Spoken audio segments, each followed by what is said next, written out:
Assalamualaikum, salam sejahtera Nazri Kaha. Ini agenda Awani.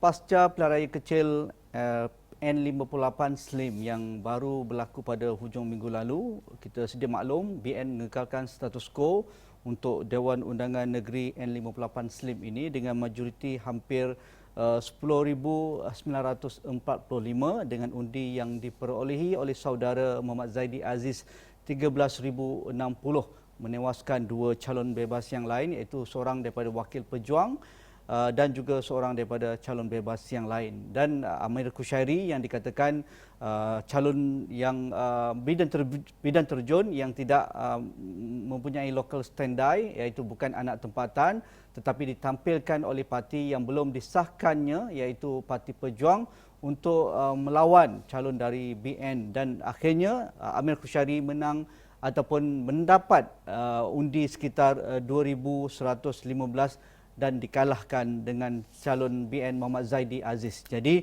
Amir Kushairi tidak hilang wang pertaruhan dan seorang lagi hilang pertaruhan dengan 276 undi sahaja. Jadi apa maksud kepada lanskap politik negara dan juga apakah maksud kepada pengundi di Slim khususnya, dan juga menjelang kita melihat apa yang akan berlaku pada pelaraya negeri Sabah pada hujung bulan ini. Jadi ini penting sebagai penganalisis politik dan juga melihat perkara ini semua. Saudara Isamuddin Bakar, pengarah eksekutif Ilham Center, ini sejajar sinonim dengan dapatan Ilham Center beberapa hari sebelum hari mengundi. Mungkin tiga perkara penting ataupun lima faktor utama yang menyebabkan Slim begini keputusannya, dan juga kita tahu juga dan begini akhirnya bagi calon dari Pejuang Amir Kushairi dan juga satu calon lain. Ya, masih pada agenda Awani. Tiga perkara yang saya rasa memihak kepada pihak yang menang, iaitu pertama sekali kawasan ini membuktikan bahawa ia merupakan kubu kuat kepada UMNO dan Barisan Nasional, dan sekarang ini ditambah pula dengan Muafakat Nasional menjadi ia lebih kebal dan lebih subur untuk gabungan Kerajaan Perikatan Nasional ataupun Muafakat Nasional. Yang kedua, mengekalkan trend undi Felda ini merupakan fixed deposit kepada kerajaan ataupun Muafakat Nasional. Yang ketiganya ialah berlaku perkiraan yang saya rasa perlu diambil perhatian oleh Pakatan Harapan, iaitu perubahan di pola pengundi bukan Melayu yang beralih arah, mungkin kerana Pakatan Harapan tidak memberikan signal ataupun sebarang isyarat untuk mereka memberikan undi, terutamanya kepada mereka yang pernah mengundi Pakatan Harapan dalam pelaraya yang lepas.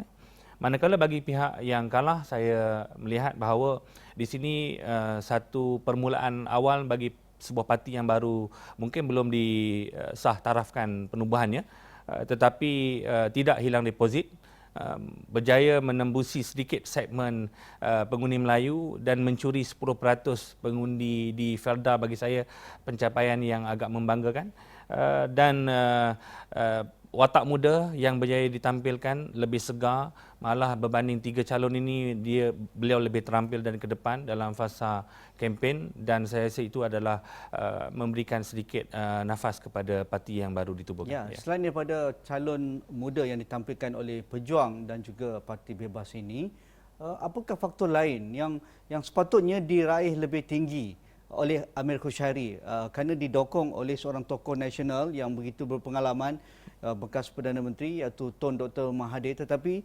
nampaknya sekitar 2,000 undi. Adakah ia memadai ataupun masih Cik Isom masih berpegang bahawa ini satu keputusan yang lega untuk Amir Kushairi dan juga Pejuang? Ya, bagi kami keputusan yang diperoleh ataupun jumlah undi yang diperoleh bagi calon bebas yang mewakili Parti Pejuang itu bagi saya memadai bagi parti baru yang ditubuhkan, dengan keadaan beliau juga bukan anak tempatan di situ dan tidak dibantu sepenuhnya oleh jentera yang bagi saya memerlukan kompetensi yang tinggi untuk menembusi kawasan yang agak sukar untuk ditembusi, tetapi mereka bagi saya berjaya menumbuhkan markas dan juga bilik-bilik operasi di setiap PDM ataupun lokaliti tertentu, terutamanya di Felda Terolak dan juga di Besaut. Itu bagi saya agak perkembangan yang membanggakan bagi parti begini, dan usaha dan penerimaan daripada kempen itu saya nampak tidaklah terlalu hostile daripada pengundi. Cuma bagi saya mungkin faktor seperti mana saya nyatakan di sini, kawasan ini bukan kawasan yang subur untuk pembangkang.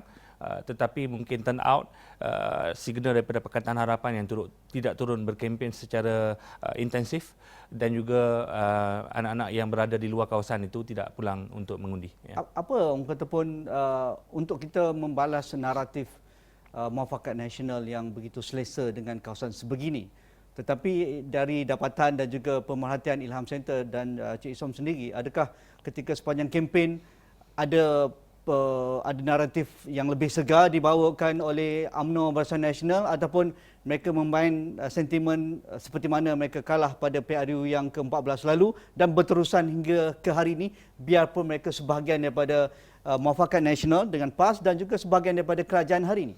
Bagi kempen yang dikemukakan oleh muafakat nasional, sebenarnya mereka membawa naratif penggabungan UMNO PAS ataupun kerajaan melalui Islam itu lebih dominan di kawasan Selim ini. Dibantu juga dengan kempen daripada Datuk Seri Najib, mantan Perdana Menteri, yang menjelaskan mengenai kes beliau, dan beliau cuba untuk memenangi hati dengan secara bagi saya agak intensif dan menyeluruh berbanding dengan PRK di tempat lain. Datuk Seri Najib ataupun yang mana dikenali sebagai bosku ini bekerja keras untuk memenangkan calon BN di sini.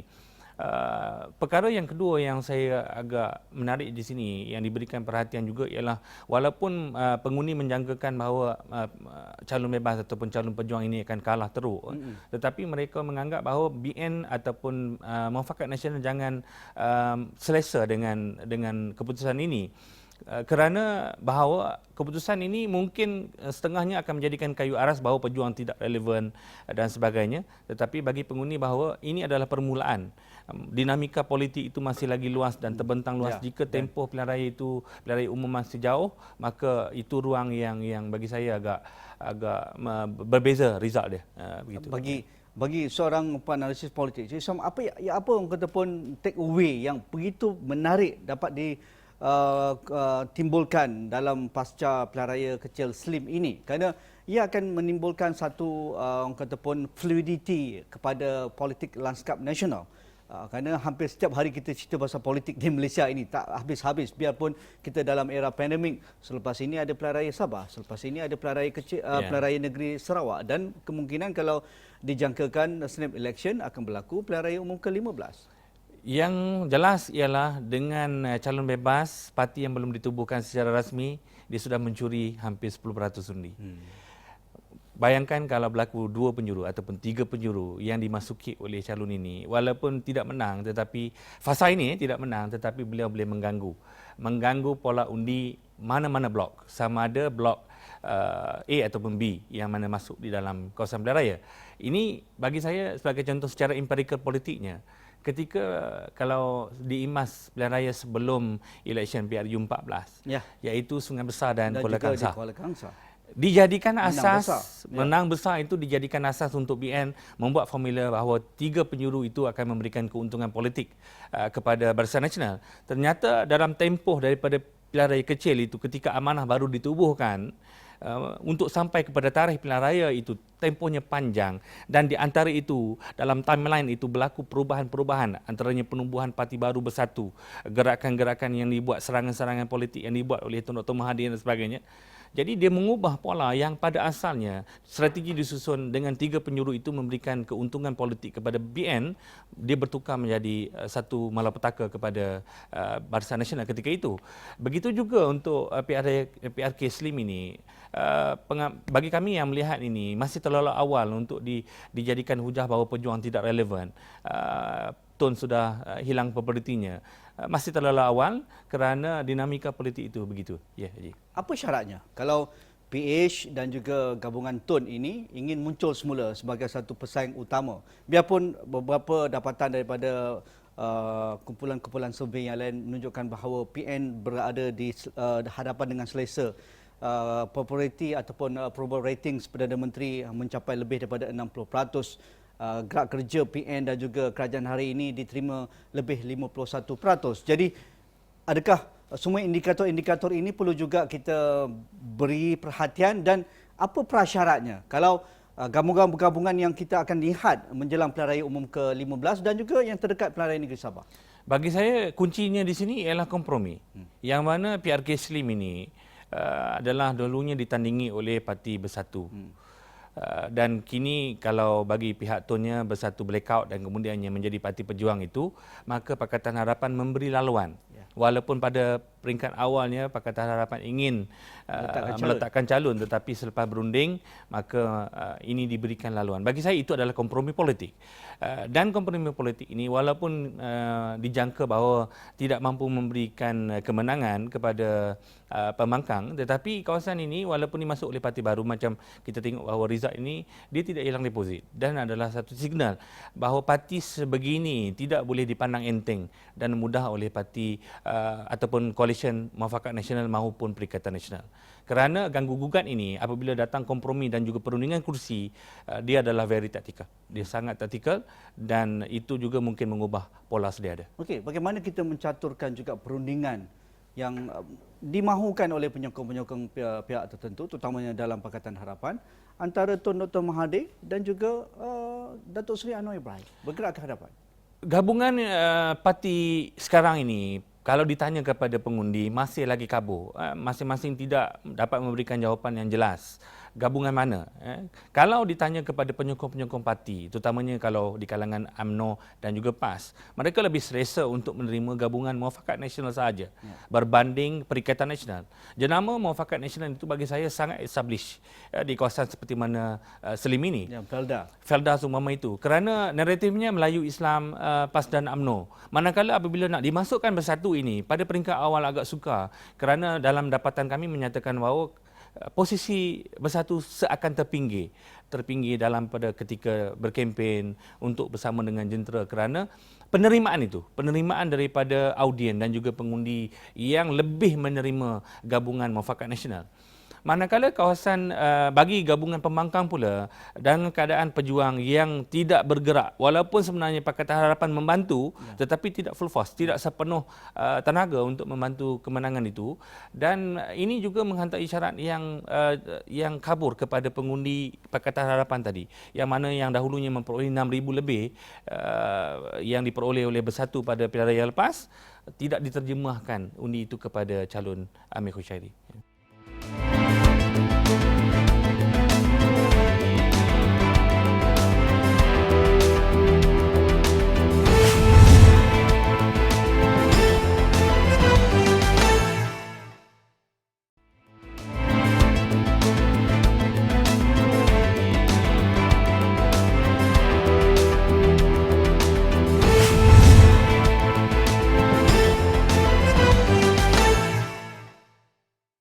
Kalau kita boleh imbas sedikit, Cik Som, ketika pilihan raya kecil Tanjung Piai, ini satu manifestasi juga bagaimana kita melihat pemain-pemain politik dan juga gabungan-gabungan ini bergerak. Ketika itu, PH masih sebagai kerajaan persekutuan dan Bersatu mengekalkan calon mereka untuk merampas mula kursi yang ditinggalkan oleh calon Bersatu yang meninggal sebelum itu. Tetapi kita lihat hasilnya. Keputusannya tidak memihak kepada Bersatu. Dan postmortem juga saya bersama dengan Cik Som dan juga rakan-rakan Ilham Center di agenda awal ini melihat memang ada masalah di akar umbi. Bersatu memang tidak ada jentera. Bersatu sukar untuk mendandingi jentera UMNO Barisan Nasional biarpun mereka kalah pada pilihan raya umum ke-14.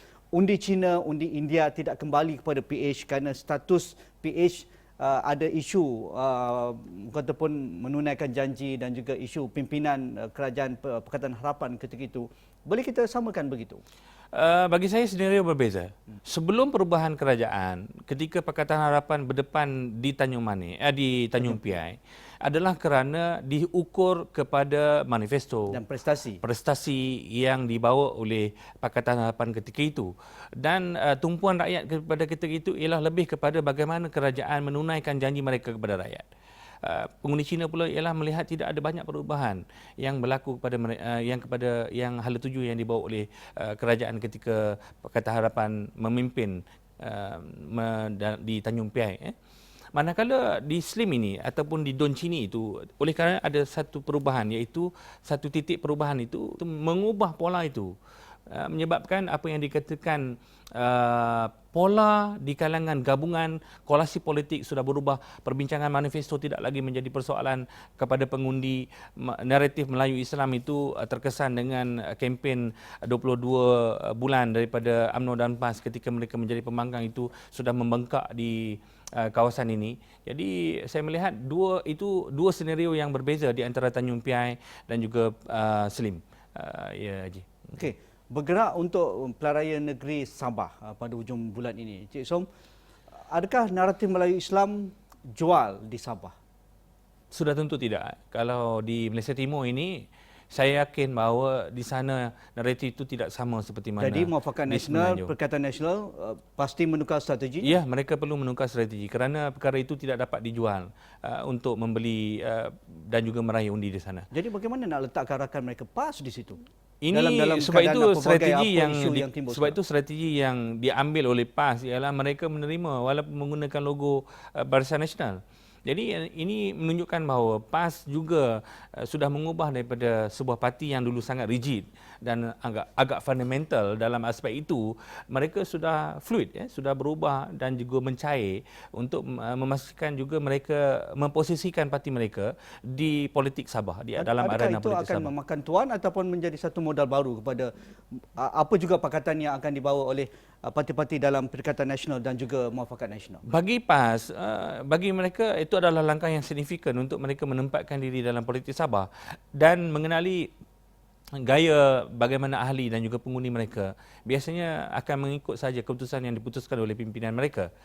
Jadi bagi saya, bagi PAS itu tidak terlalu terkesan, tapi naratif Islam mungkin tidak dibawa oleh PAS dan juga akan mengikut seperti mana yang ditetapkan oleh Muafakat Nasional atau penggabungan yang mungkin dibentuk di Sabah nanti. Jadi pokok pangkalnya apa yang dikatakan naratif seperti mana di Semenanjung ini tidak boleh lagi dibawa ke Sabah dan mereka perlu menukar strategi. Bagi Bersatu yang dipimpin oleh Perdana Menteri dan juga Barisan Nasional yang diketuai oleh Datuk Seri Zahid Hamidi yang diketuai oleh jeneral mereka Bong Mukhtaradin Kinabatangan. Jadi apa naratif yang paling sesuai? Dalam mereka mencaturkan koalisi mereka, ini satu perkara yang perlu disesuaikan dahulu, barulah manifesto apakah janji yang akan ditawarkan kepada rakyat Sabah. Saya rasa dalam aspek ini adalah sebenarnya rakyat Sabah ini menantikan sebenarnya parti manakah ataupun koalisi manakah yang memberikan keuntungan besar dan juga memberikan perkhidmatan yang terbaik kepada mereka. Sebab itu ketika itu warisan walaupun sebuah parti yang baru ditubuhkan, tetapi citra yang dibawa oleh warisan ketika itu adalah mewakili etnik Sabah dan mereka ini cuba memenuhi apa yang dikatakan janji-janji yang telah dipinggirkan selama ini kepada rakyat Sabah. Jadi naratif ini ketika PRU yang lepas, walaupun mereka bertanding tanpa ada bantuan daripada Semenanjung, mereka meraih mandat rakyat yang besar ketika itu dan membentuk kerajaan. Dan bagi saya pola itu tidak banyak berubah dalam menjelang ke PRN ini, tetapi oleh kerana kecamukan politik dari aspek gabungan UMNO, Bersatu, PAS dan juga parti-parti kecil yang masuk ke dalam PRN kali ini juga memberikan warna baru dalam di mana kedudukan Walot Sabah dalam merencana ataupun membentuk koalisi ini. Kita tahu ada Haji G di situ yang membawa Bersatu Sabah selepas mereka keluar dari UMNO Barisan Nasional selepas PRU ke-14. Di situ ada Bong Mukhtaradin untuk membawa bendera selepas mereka melihat kejayaan besar pada penarai kecil Kimanis. Di situ ada Musa Aman kembali selepas trialnya dilucutkan ataupun dilepaskan. Bekas Ketua Menteri Sabah yang hampir 15 tahun tahu selok belok di mana akan diberikan kekuatan oleh Tan Sri Musa Aman. Begitu juga Datuk Seri Hanifah Aman dengan Parti Cinta Sabah dan juga pimpinan seperti Joseph Pairin Kitingan, Yong Tek Lee, pimpinan-pimpinan dalam gabungan Parti Bersatu Sabah dan juga parti-parti kecil seperti sebelum ini. Ada 3 perkara yang bagi kami meletakkan tanda aras yang kami nak ukur dalam PRN Sabah ini. Pertama sekali ialah dengan wujudnya koalisi politik baru dan juga apa yang dikatakan bagaimana bersatu diterima atau di dalam Perikatan Nasional ataupun di dalam Muafakat Nasional itu sejauh mana diterima oleh rakyat Sabah, iaitu politik sebegitu itu. Yang kedua ialah Haji tanya tadi ialah wallet. Yang mana kita tahu bahawa di dalam pola politik Sabah ini, politik itu lebih berorientasikan kepada personality. Sejauh mana tokoh itu dia mempengaruhi pola pengundian di sana sangat kuat dan sangat dominan. Tetapi saya melihat dalam tempoh selepas pasca Piala ke-14, isu itu kemungkinan semakin meluntur, semakin pudar, tetapi masih lagi signifikan. Mungkin sebahagian don masih lagi signifikan. Jadi itu kami ingin mengukur sejauh mana politik personality itu masih lagi mempengaruhi pola di Sabah. Yang ketiga ialah ingin melihat sejauh mana kempen Sabah for Sabahan dan juga politik yang dikatakan politik daripada Semenanjung datang ke Borneo, itu mempengaruhi corak. Maksudnya UMNO yang dikatakan Parti Semenanjung, Bersatu Parti Semenanjung, PAS Parti Semenanjung, PKR Parti Semenanjung, itu sejauh mana dia boleh mencabar dan juga mempengaruhi pola ini. Jadi tiga komponen ini yang bagi kami sebagai pengasas politik melihat ini yang perlu kami beri perhatian sejauh mana ia mempengaruhi pola pengundian dengan dalam hampir 73 Dewan Undangan Negeri yang akan dipertandingkan dengan tambahan kursi yang diluluskan oleh pihak SPR itu. Kita tahu juga etnisiti memainkan peranan untuk pelarian negeri Sabah. Bagi kawasan pantai timur Sabah dari Kota Pun, Sempurna, Ladatu, Sandakan hinggalah ke utara Kota Kinabalu itu ada congkakan yang tersendiri. Bagi pantai barat daripada Kimanis hinggalah ke Beaufort dan juga menuju ke persekitaran pendalaman Bajaran Keroka itu satu analisis yang perlu kita lakukan dengan padanan yang sesuai dengan kedudukan tersebut. Jadi di mana kedudukan dan siapa yang akan mencuri undi-undi ini untuk etnik dan juga kataupun kepelbagaian geografi di Sabah? Ya, dari segi demografi dan geografi sangat mempengaruhi pada bacaan awal kami. Kerana kalau kita melihat pola warisan itu, mereka mendominasi di kawasan Sabah Timur. Sabah Timur. Manakala di kawasan tengah dan ke bawah ini yang dikatakan kawasan majoriti Kadazan Dusun Murut. Ini juga mempunyai pola yang sangat kuat dan dominan. Mana-mana parti yang perlu mendapat sokongan daripada KDM ini. Jika tidak, mereka tidak akan membentuk. Jadi unjurannya, sekiranya kerencaman ini berlaku, kemungkinan juga berlaku bahawa tidak ada mana-mana koalisi politik yang dapat membentuk. Dan mereka terpaksa berunding lagi untuk membentuk kerajaan. Dan bagi saya, kalau jika begitu, terdedah juga dalam fasa melompat lagi. Jadi ini juga sangat menarik untuk dilihat dalam unjuran PRN Sabah ini. Dan sebagai penganalisis Cik Som, bagi rakyat Sabah, kenapa kali ini mereka perlu bersuara lebih lantang untuk menyuarakan hak mereka sebagai pengundi dan juga sebagai seorang rakyat yang mereka perlu rasakan mereka menjadi raja dalam kali ini, dalam pelarian kali ini untuk memastikan hak mereka, apa juga manfaat yang akan ditaburkan itu kembali ataupun sampai dijelmakan oleh pemain politik. Bukan hanya menjadi permainan ketika hari pilihan raya, selepas itu mereka dilupakan dan itulah yang berlaku. Bagi saya, paling penting untuk pengundi Sabah menghantar isyarat ialah kali ini perlu menghentikan politik yang melompat dan juga bertukar daripada mandat asal yang diberikan dalam akad perwakilan ketika mereka mengundi itu kepada wakil rakyat yang dipilih itu.